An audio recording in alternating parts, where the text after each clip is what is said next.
I didn't plan on being there that night. It was one of those evenings where the city felt too loud and my apartment too quiet.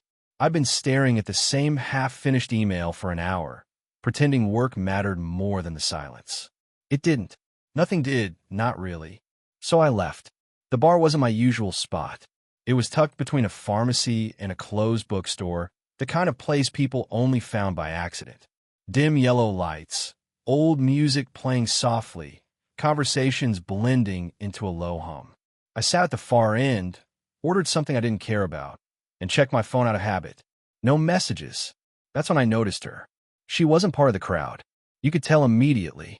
While everyone else leaned into each other, loud and careless, she sat slightly apart, not lonely, just observant, like she was taking a break from her own life. She wore a simple black dress, nothing flashy. Her hair was tied loosely, a few strands falling across her face as she laughed at something the bartender said. It wasn't a loud laugh. It was soft, real. I looked away, then looked back again. I don't know what it was exactly. Maybe the way she didn't seem like she was trying. Or maybe it was just that she felt calm, and I hadn't felt calm in a long time. A few minutes later, her phone buzzed. She glanced at it, smiled faintly, then sighed. Not a dramatic sigh, just enough to notice. Bad news, I heard myself ask. She turned, slightly surprised, then smiled politely. Not really, just life. I nodded like I understood, even though I didn't. Yeah, that sounds about right. There was a pause. Not awkward, just unfamiliar. Amari, I said. Zoya, she replied. We didn't shake hands. It didn't feel necessary. What brings you here, Zoya? I asked. She leaned back a little, thinking. My mom forced me out of the house. I laughed lightly. That's new. She said I've been working too much. Apparently, a night out fixes everything. And does it? She looked around, then back at me. I think it just makes you realize how tired you are. That made me smile. Fair. We talked. Not about anything important. Work, traffic, how annoying it is when people take too long to reply. Small things.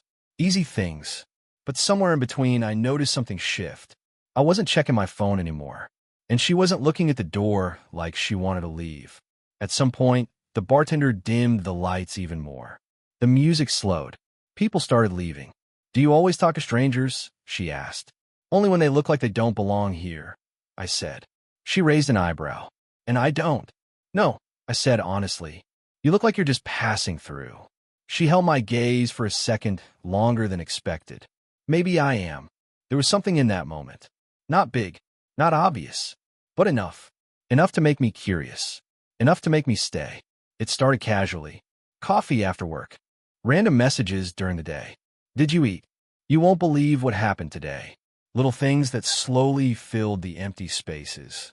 The first real moment I remember was at a roadside tea stall. She hated tea. I don't get it, she said, holding the cup like it offended her. Why is this so popular? Because it's good, I said. It tastes like regret. I laughed. You're dramatic. She took another sip, made a face, then laughed too. Okay, maybe it's growing on me. That was the thing with her. She was open. Not instantly, but genuinely. The second moment was quieter. We were sitting in my car, parked near the beach. The windows were slightly down, the sound of waves barely reaching us. My mom worries about me, she said suddenly. Why? She thinks I'm too independent. I smiled. That's not a bad thing. Is when people expect you to settle down, she said softly. She wants me to get married soon. And you don't. She shook her head. Not yet. I have plans. I want to move. Maybe abroad. Build something for myself first.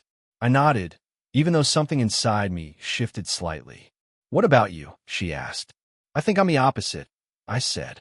I want something stable. Something here. She didn't respond immediately. Just looked ahead. That was the first hint. Small, almost invisible. But it was there. The third moment was the simplest. We were grocery shopping together, arguing over which cereal to buy, laughing over nothing, acting like we'd done this 100 times before. Routine. It formed quietly. Morning texts, evening calls, weekend plans. It all felt natural. One night, she said, "You feel easy." I looked at her. Is that a good thing? Yeah, she said. It is. And for the first time in a long time, I believed it. This emotional love story wasn't dramatic. It wasn't overwhelming. It was calm, and that's what made it real. It didn't break. It shifted. Slowly. We were sitting at a cafe when it came up again. I got an email, she said. I looked up. Good or bad? Complicated. She explained. A job opportunity. Abroad. Something she'd always wanted. That's amazing, I said. But my voice didn't fully match the words. You don't sound excited, she said gently. I am, I replied. It's just far. She nodded. Yeah, that was it. No argument.